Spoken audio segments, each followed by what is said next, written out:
நேயர்கள் அனைவருக்கும் மெட்டியொலி சீரியலின் சுவாரஸ்யமான கதை பகுதி மெட்டியொலி லீலா எனக்காகவே அமைந்தது நடிகை வனஜா.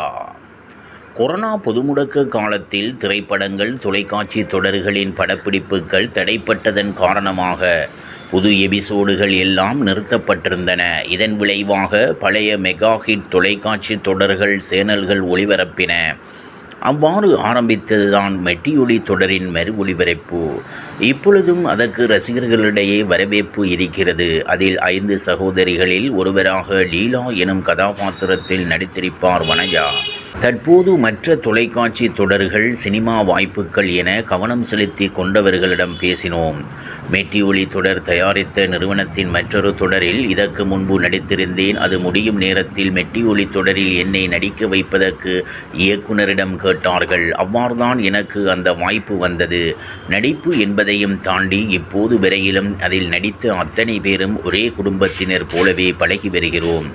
லீலா கதாபாத்திரம் எனக்காக வடிவமைக்கப்பட்டது என்றுதான் இப்பொழுதும் நினைப்பேன்.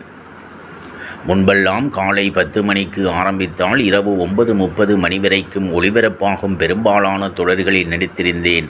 கிராமத்து பெண், குடும்பத் தலைவி என ஒவ்வொரு வேடமும் வித்தியாசமானதுதான். கௌதமி, சுகன்யா, குஷ்பு போன்றோருடன் நடித்திருப்பது நல்ல அனுபவம். தற்போது ராஜமகள் அபியும் நானும் போன்ற தொடர்களில் நடித்து கொண்டிருக்கிறேன். என்னுடைய கதாபாத்திரத்துக்கு முக்கியத்துவம் தரும் தொடர்களில் மட்டுமே கவனம் செலுத்தி வருகிறேன். குடும்பத்தை கவனிக்க வேண்டும் என்பதால் அதிக தொடர்களில் நடிப்பது இல்லை. ஆமாம், சமீபத்தில் தான் ஆரம்பித்தேன். நல்ல வரவேற்பு இருக்கிறது. அதிலும் நிறைய பேர் கமெண்டில் மெட்டியொலி லீலா குறித்தும் அந்த தொடரில் மறக்க முடியாத நினைவுகள் குறித்தும் பேசச் சொல்கிறார்கள். மெட்டியொலியில் நடித்த எல்லோரையும் மீண்டும் ஒன்றாக பார்க்க வேண்டும் என ரசிகர்கள் ஆசைப்படுகிறார்கள். அதற்காக அனைவரிடமும் பேசிக் கொண்டிருக்கிறேன். சீக்கிரமே அதற்கான வாய்ப்பும் அமையும். மெட்டியொலி தொடரில் தொடங்கிய லதாராவின் சின்னத்திரை பயணம் வெற்றிகரமாக தொடர்ந்து கொண்டிருக்கிறது.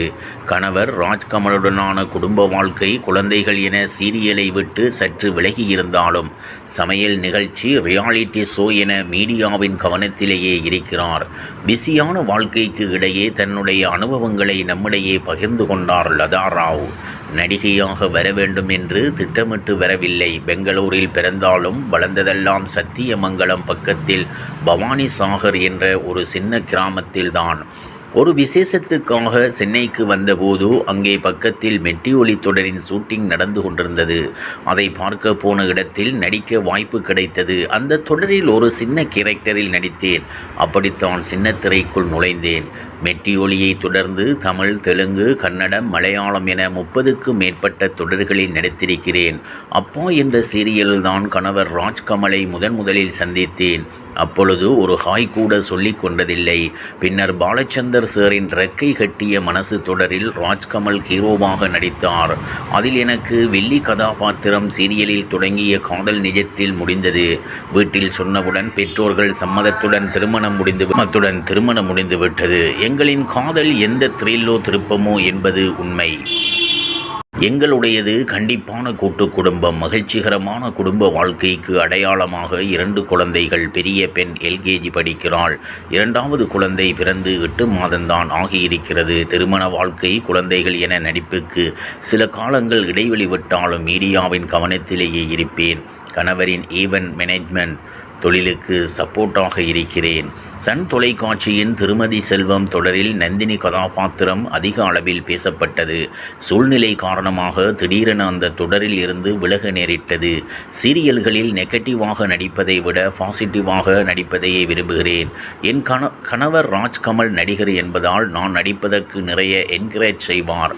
இந்த மாதிரி கேரக்டர் செய்தால் நல்லா இருக்கும் என்று சொல்லுவார். நான் பெரிய திரைப்படங்களில் நடிப்பது கூட அவர் கொடுத்த ஊக்கம்தான். அவரும் இதே இண்டஸ்ட்ரியில் இருப்பதால் இதில் உள்ள கஷ்ட நஷ்டங்களை அவரால் ஈஸியாக புரிந்து கொள்ள முடிகிறது. அது எனக்கு ரொம்ப உதவியாக இருக்கிறது.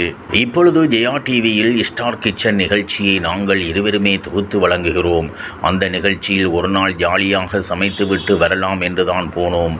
எங்களுடைய கலாட்டாவை பார்த்துவிட்டு வார வாரம் தொகுத்து வழங்க சொல்லிவிட்டார்கள். அது ஈஸியாக இருக்கிறது. குழந்தைகளையும் பார்த்து கொண்டு வேலையை செய்ய முடிகிறது. சீரியல் என்றால் 30 நாளும் வேலை இருந்து கொண்டே இருக்கும். ஆனால் இதுபோன்ற நிகழ்ச்சிகளை தொகுத்து வழங்குவது எளிதானது. 2 சின்ன குழந்தைகள் இருப்பதால் அவர்களை கவனிக்க அதிக நேரம் வேண்டும் என்பதால் இப்போதைக்கு புதிதாக சீரியல் எதிலும் கமிட் ஆகவில்லை. ஏனெனில் நான் நல்ல நடிகையாக இருப்பதை விட நல்ல அம்மாவாக இருப்பதையே விரும்புகிறேன் என்று பொறுப்பாக சொன்னார் லதா ராவ். மெட்டி ஒலி சீரியலின் சுவாரஸ்யமான கதைப்பகுதி செல்கிறது. இனி சுவாரஸ்யம் உங்களை காத்திருக்கிறது. மீண்டும் சந்திப்போம்.